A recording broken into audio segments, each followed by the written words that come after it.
Last week, the Supreme Court blocked the immediate implementation of a Louisiana anti-abortion law in a 5-4 vote.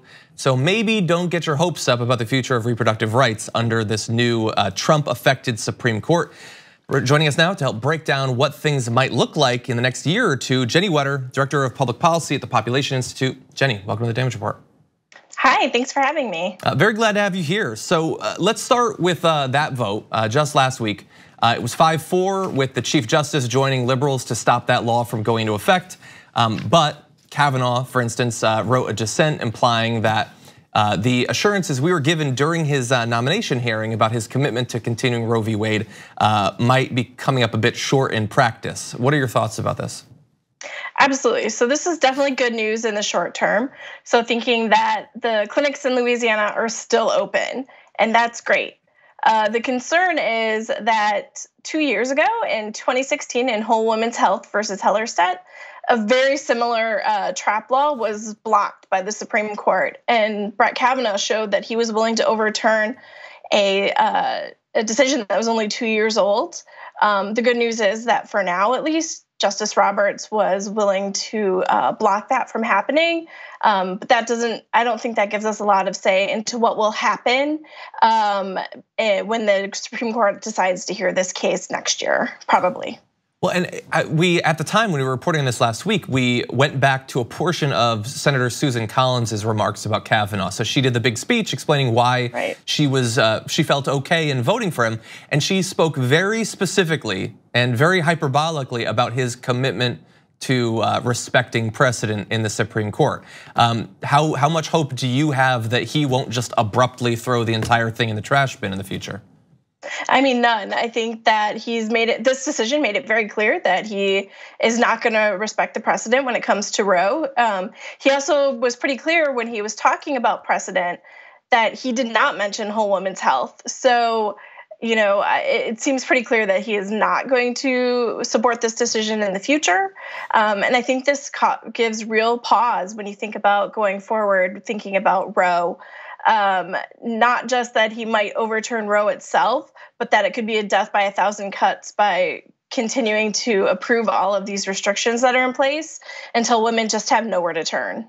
Well, and it's interesting because we know that there are already multiple cases working their way up through the system that inevitably will go before the Supreme Court.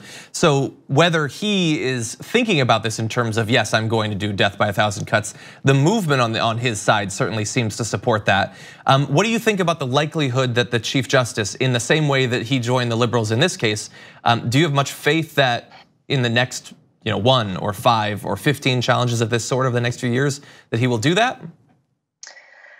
I honestly don't know. I think that he is really thinking about his legacy, and I think he's kind of making that clear when he talks about the court. So I think there is a chance that he could try to find some of that balance. But that said, he was one of the 4 who dissented in Whole Woman's Health versus Hellerstedt. So it's a very real possibility that he would continue to have that same frame. So there's some hope, but I don't want to tie all my hopes on that. And I'm also curious, I know that for a number of different reasons, regardless of what your most important issues are, the idea that Ruth Bader Ginsburg might be replaced on the court under Donald Trump that's a scary thought. When it comes to this area in particular though, do you feel like if that happens and Donald Trump gets to replace Ruth Bader Ginsburg, is that effectively it for Roe v. Wade in the Supreme Court? Yeah, I mean, I think that's a really scary prospect. You see her name trending on Twitter and you kind of have to do a deep breath of what's going on. I would be very scared, but I'm also worried right now. Right now, we already see that where you live really depends on how you can access your reproductive health and rights. And this court right now will probably make that worse. And if the court makeup were to change again, it would be really devastating for women, particularly low-income women.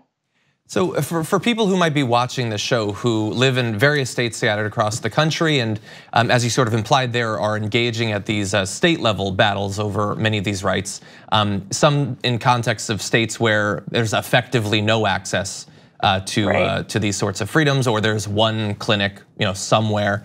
What would your advice be for those who want to do what is necessary to protect reproductive freedoms? How should they be acting? Well, I think right now you see a couple of really good examples of states that are taking steps. You had this big furor over the last week over the New York Reproductive Health Act. I think that's a great example of a state laying down where it stands on Roe. It says that even if the Supreme Court overturns Roe, we're going to make sure that the rights enshrined in Roe are protected.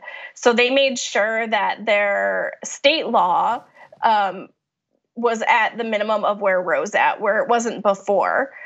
So I think that's a real opportunity for other states to stand up and make the kind of the same decisions to make sure that if in case Roe is overturned, that the women in their states are protected.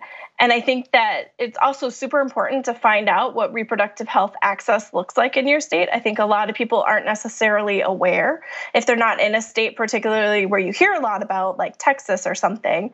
So it's really important to get informed about what reproductive health access looks like in your state. I think that is great advice, especially with the future of these rights in the Supreme Court being very uncertain at this point. So Jenny Wetter of the Population Institute, thank you for joining us. Thank you.